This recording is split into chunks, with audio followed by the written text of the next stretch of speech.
The line between smartphones and phablets is getting a little blurry, but there's still a pretty wide gulf between Samsung's latest in each category. I'm Michael Fisher, this is Pocket Now, and this is Samsung Galaxy S4 versus Samsung Galaxy Note 2. It used to be that any smartphone with a screen creeping into 5-inch territory would be considered a phablet, a hybrid phone and tablet. Well, that all changed late last year with the arrival of HTC's Droid DNA, which showed us that a 5-inch display could be crammed into a narrow chassis that's more phone than tablet. And the Samsung Galaxy S4 is the ultimate embodiment of that truth. Its narrow bezels, thin body, and lightweight make it much more portable than the beefier Note series. But Samsung has lifted some features from the Note line and ported them to the new Galaxy S, so the waters get a little muddier here. Let's compare these devices in 4 main areas: hardware, UI, camera, and some test notes.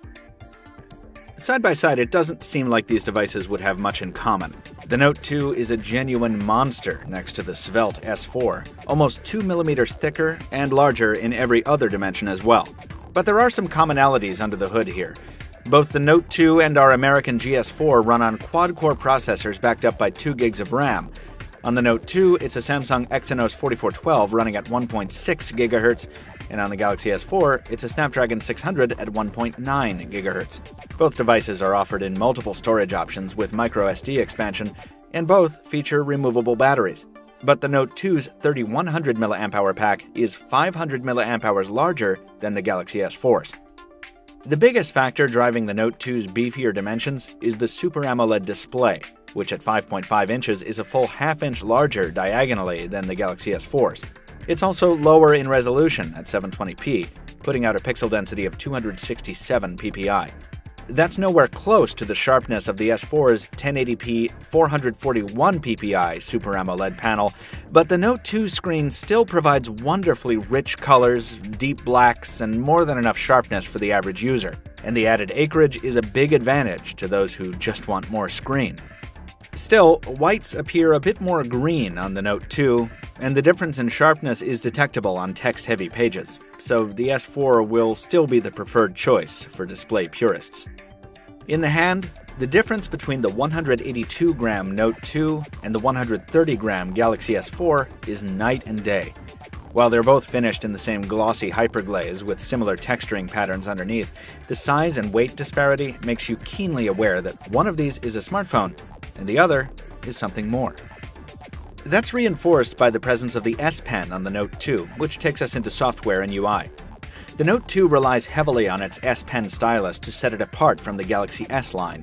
In our full review of the Note 2, we said it makes using the device feel akin to using a desktop computer in some cases, in part because of the Air View hovering and scrolling functionality. There's also the Wacom digitizer in the Note 2's display, which registers over 1,000 levels of pressure sensitivity for the art-making and note-taking functionality that gives the device its name. The S Pen is so central to the concept of the Note 2 that Samsung has released an SDK for the stylus to allow developers to create apps that leverage its unique capabilities.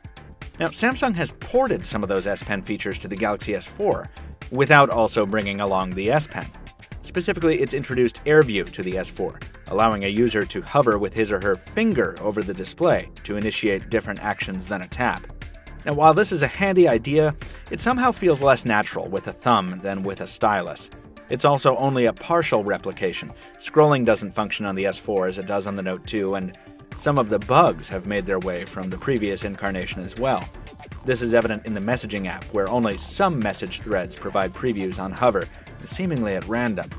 It's still handy in places like the gallery, in the custom-built Flipboard app, in the dialer, and elsewhere, and with a software update to fix the bugs, it could really enhance the experience of using the S4, but in its current form, it's much less useful here than on the Note 2. And new but similar features like air gesture suffer the same fate. Elsewhere, the interface is quite familiar, even though our AT&T Note 2 here is running Android 4.1.2, while our Sprint GS4 is running 4.2.2. While the newer version of Android offers some goodies like lock screen widgets on the newer phone, Samsung's TouchWiz skin hasn't changed much across these devices. The only notable enhancements come in mild tweaks, like the notification shades toggles and the reformatted settings menu. along with new features like Group Play and Watch On, Samsung's Peel-powered home media hub. Here, the Galaxy S4 stands out by virtue of its home entertainment system controlling IR blaster, something not included on the older Note 2's hardware. So, if using your phone as a remote control for your home media sounds compelling, well, the GS4 is the clear choice. Otherwise, we're looking at a very similar user experience. App launch times are comparable across both stock and third-party apps, and the experience is mostly snappy, with only occasional stumbles and lags. You could make the argument that software running on hardware this powerful has no business lagging at all, but the extent and frequency of that lag are minimal enough to only bother hardcore performance enthusiasts. If you're happy with TouchWiz, you'll be pleased. If you're tired of its cartoony look, you won't find any relief in the brand new Galaxy S4. The UI was given a slight overhaul in terms of the camera viewfinder, though. Samsung has swapped out the older, lifeless list approach from the Note 2 with the larger, easier-to-use ribbon from the Galaxy camera. There are also many more fun features here, like the multiple exposure drama shot, the GIF-making animated photo, the two-camera dual shot, and so on. The Note 2 isn't exactly lacking for features, but the GS4 definitely takes gimmicks to the next level. There's also been a resolution bump in the S4 to 13 megapixels over the Note 2's 8 megapixel sensor, though it should be noted that the S4's out-of-box setting is 9.6 megapixels, presumably to ensure a 16:9 aspect ratio. In this shooting mode, the field of view is narrower than the Note 2's, meaning you need to get further from your subject to capture it. That's annoying, but at least it results in shots that are comparatively sharper most of the time. For most consumers, though, the most visible improvements in the Galaxy S4 camera over the Galaxy Note 2 will be the added features, not the improved picture quality. Samsung has had a pretty good reputation for battery endurance since at least the Galaxy S3, and neither the Note 2 nor the Galaxy S4 seem eager to break that record. That's a good thing. During our testing in the greater Boston area, stamina was solid on the new S4, the device lasting us a full day of moderate to heavy use. The Note 2, with its huge 3100 mAh cell, still outclasses it, but not by as much as you'd think. We have more thoughts on the Galaxy S4's battery life in the full review. Some cues the Galaxy S4 took from the Note 2 resulted in substantially identical performance. Enlarging the speaker and moving it down to the lower left, as on the larger phablet, resulted in much improved sound over earlier models. These devices produce very similar audio results, with maybe just a hair more bass on the Note 2. Speakerphone performance in phone calls is fine on both, but several callers told us that regular calls taken through the earpiece sound better on the Note 2, with the Galaxy S4 producing a muddier sound. And callers also sounded a bit tinnier on our end with the S4 as compared to the Note 2.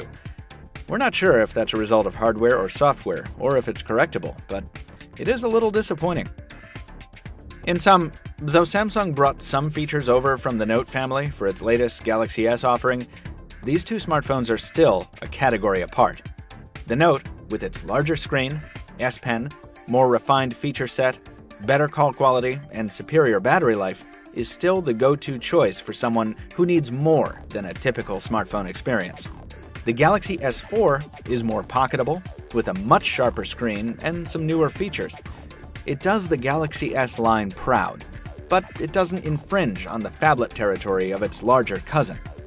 Despite some feature bleed, Samsung has succeeded in keeping these product lines separate, each one useful in its own particular way. Folks, we have so much more on the Galaxy S4, both here on YouTube and at pocketnow.com. Make sure and subscribe, follow us on social media, drop us a like here on YouTube if you enjoyed the video, leave a comment down below if you have something to say, and as always, thank you very much for watching. We'll see you next time.